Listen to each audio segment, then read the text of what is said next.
अहिल्यानगर शेवगाव दी 14 सजग नागरिक संघाकडून शेवगाव प्रस्तावित पाणीपुरवठा योजनेचे काम गुणवत्तापूर्वक व वेळेत पूर्ण करण्याची मागणी केली आहे। त्याबरोबर निकृष्ट कामाची जबाबदारी संबंधित अधिकाऱ्यांवर प्रस्तावित करावे, अशी मागणी यावेळी सजग नागरिक संघाचे वैभव रोडी यांनी केली आहे। बाईट वैभव रोडी, शेवगाव प्रतिनिधी सज्जाद पठाण। योजनेसंदर्भात सजग नागरिक संघटनेने या अगोदरही फार मोठ्या प्रमाणामध्ये पाठपुरावा केलेला आहे। 41 दिवसापूर्वी आम्ही नगर जिल्ह्याचे जिल्हाधिकारी यांना निवेदन दिलं होतं या पाणी योजनेसंदर्भात, की या योजनेमध्ये जे काही चाललेलं आहे ते सगळे जनतेसमोर त्यांनी मांडायला पाहिजे। आम्ही मुख्याधिकाऱ्यांना यापूर्वी मागणी केली होती, परंतु त्यांनी याच्याकडे काय आम्हाला लक्ष दिलं नाही। त्याच्यामुळे मग आताच 4 दिवसापूर्वी जिल्हाधिकाऱ्यांनी पालिकेला आदेश केले की श्वेतपत्रिका प्रसिद्ध करा म्हणून या पाणी योजनेची, आणि आता 1-2-4 दिवसामध्ये ही श्वेतपत्रिका प्रसिद्ध होईल आणि गावामध्ये याचं पॉवर प्रेझेंटेशन होईल।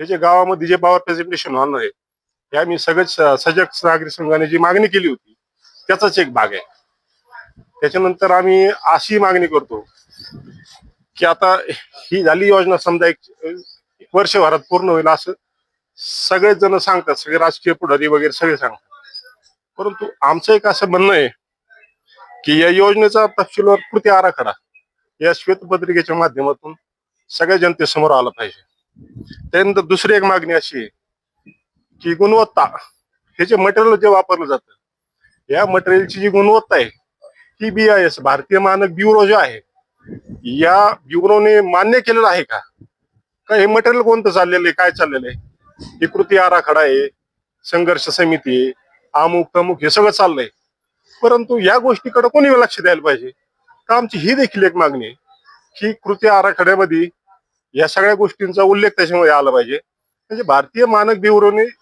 जे मटेरियल ISI मानांकित आहे हे तुम्ही वापरता का हे देखील आम्हाला कळायला पाहिजे।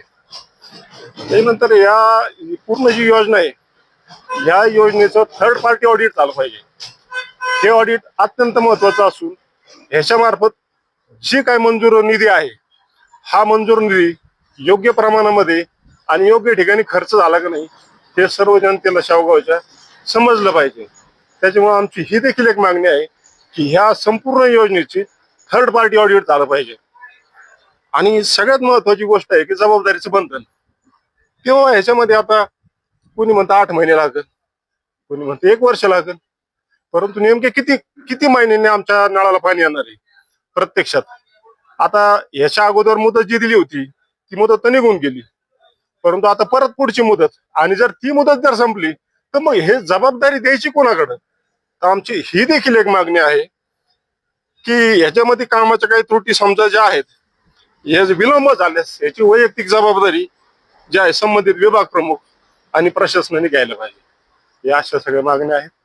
त्याच्यामुळे सजग नागरिक संघ जो आहे हा या सगळ्या गोष्टीकडे बारकाईने लक्ष देऊन आहे, आणि आमचं जे आहे झिरो टॉलरन्स म्हणजे बारीक काम आहे आमच्या या योजनेकडे, एवढं बोलून